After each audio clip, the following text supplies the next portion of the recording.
Good afternoon. I'm here to present my research developed during the master course entitled Evaluation of WorldView-2 Imagery for Urban Land Cover Mapping using the InterIMAGE system. So, concerning urban land cover mapping, a lot of studies have been developed using high spatial resolution images, using the well-known sensors QuickBird and Icons, but there is a problem that they have a low spectral resolution. They only have 4 multispectral bands, which are blue, green, red, and near infrared. And for urban studies, this is a problem because it results in confusion among classes, as related by literature. So, in October 2009, WorldView-2 satellite was launched, and it has a higher spatial resolution than the previous satellites, 46 centimeters in the panchromatic band, and 1.84 meter in the multispectral bands. But the enhanced spectral resolution is the real improvement. Now it has 8 multispectral bands. Besides the blue, green, red, and near infrared, it also has a coastal, a yellow band, a red edge, which is really important for vegetation, and another band in the near infrared zone. So, the automatic classification in urban areas faces some challenges. And here, especially, we want to talk about the great internal variation of land cover classes, which are brought to us especially because of the high detailing that these high resolution images allowed us to have. Also, low spectral resolution difficulties the distinction of urban targets with similar spectral behavior. Limitation of classification methods is also a problem for urban areas. So, in this scenario, the hypothesis of this work is that spectral resolution increase of WorldView-2 imagery compared to previous sensor system can improve the identification of urban targets and consequently improve the land cover classification. The objective is to map urban land cover using WorldView-2 images and the software InterIMAGE. Talking a little bit to the software, InterIMAGE is a software under development between INPE and PUC, Rio. It's an image interpretation system. It's knowledge-based, it's free access and open source, which means that it's customizable. So the user can change it and adapt to its needs. And it's free of charge and it can be downloaded in this website. And we hope everybody uses it. So the study area chosen is located in the western portion of a ring road that surrounds the city of São Paulo. It's called the Rodonel Mário Covas. And it's an important area because it's under huge development due to the build of this ring road. And as you can see through these pictures, it is really rich on urban objects and urban land covers. And here's the study area, and we had to clip it into 5 test sites due to the limitation of the processing capacity of the software at the time. Now it's much stronger and it can process bigger areas. And these areas, they address a wide range of urban targets, and these targets are presented in the whole area. So what we did for these 5 test sites can be used for the whole area. To prove the enhancement of WorldView-2, we decided to use another image to compare both. So we chose QuickBird 2, but there is some problem because they were acquired in different dates. One in March and another in December 2009.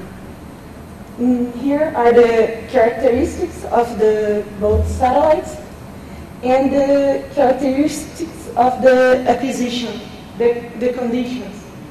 So the view angles and the illumination angles were very different. There is a draw here, so you can understand better. In the QuickBird, the scene was seen through this direction, and the sun was here, so we had a shadow at this side. The images were not under the nadir, so they have a lot of shadow. With QuickBird, with WorldView-2, the satellite was coming through this way, and the sun was here, so the shadows changed. And that's why we had to do a band simulation. I'll explain it later. Here in the methodology, that's my fluxogram, and the simulation of bands was the first thing we had to do. So we did a weighted sum using the WorldView bands to have new bands for QuickBird. Here we have the simulated bands of QuickBird and WorldView. Now they have the same geometric characteristics and sun illumination too. And now we can compare. We won't be comparing two different objects to different projects. And once WorldView has a better spatial resolution, that would be masking our results. So we did the QuickBird to simulate it with the same spatial resolution as WorldView. Continuing with the methodology, after the band simulation, we pen sharped the images. In the case of the QuickBird simulated, we for sure use the WorldView panchromatic, so the project would have the same spatial resolution. After that, we are to rectify the images using ground points that we collect in our fieldwork and digital elevation model, and then we click the test sites. And this generated input images that were used for the classification. Before proceeding with the classification, which was developed inside the InterIMAGE, we had to define the land cover classes. We identified 15 land cover classes, and I put some examples here. The land cover classes are grass and trees, bare soil, ceramic tile roof, metallic roof, PVC roof, asphalt, different colors of concrete material, natural stone, swimming pool, stream, and shadow.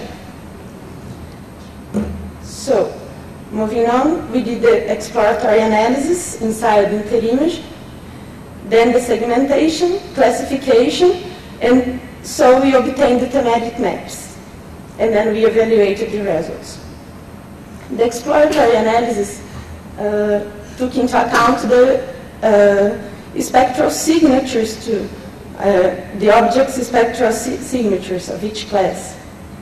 And it was developed inside InterIMAGE, and we could test a lot of attributes, not only the spectral ones, the ones related to shape and texture. And so this exploratory analysis gives us tools to build the rules to proceed with the classification. And then we segmented the scene. In the first level, we separated streets and the blocks using vectors. And then in the second level, we had the other objects, which are, for example, asphalt, tree, concrete, bare soil. And then our classification model took all these rules, so the classification would go on. So we have the input image, the vectors, the parameters for the segmentation, which are here.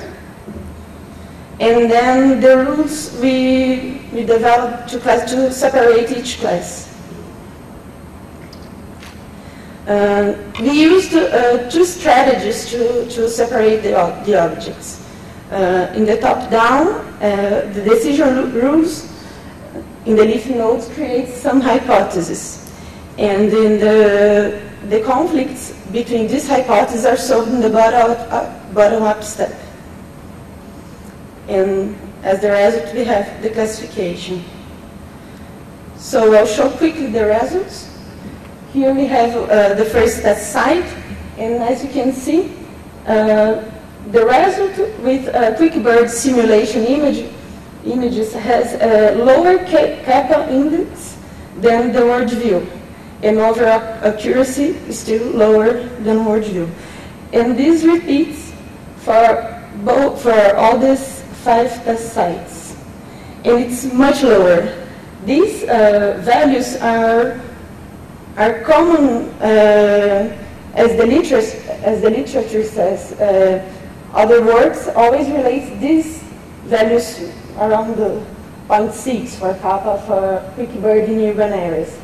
And with WorldView, we reached really higher values. Here we have a 0.83, and that's really good considering all the pollution we have in the scene. And we can see through these simple graphs that the difference between the classes for all the 5 test sites were really great. And WorldView, which are always the second bar, the values are always much higher for the kappa conditional index. We have only a few exceptions here, but I don't think they are significant. There are situations where QuickBird reached better values, but it's really tiny, the difference. And they are not significant with 5% confiability. Especially here, we highlight the case for bare soil and ceramic tile roof. That is considered the major improvement of this work, because they are made, bare soil is the bare soil, and ceramic tile roof is made of mud. And so the spectral response is very similar to bare soil, but it has a different meaning. It's an impervious area. It means settlement, it means occupation. And bare soil is a pervious area. So when we reach the better values, it means we are classifying much better for 2 classes that we always had a problem. So the conclusions is that our hypothesis was confirmed. WorldView thematic maps really did achieve the greater accuracy indices than the QuickBird thematic maps. And WorldView helped reduce the confusion among classes which usually occur when classifying QuickBird-2 images. And the new spectral bands of WorldView-2 sensor help discriminate typical targets of urban environments. And the use of InterIMAGE too really helped classify urban land cover. It's feasible and efficient and proved to be a good alternative for object-based image analysis. That's it. Thank you a lot.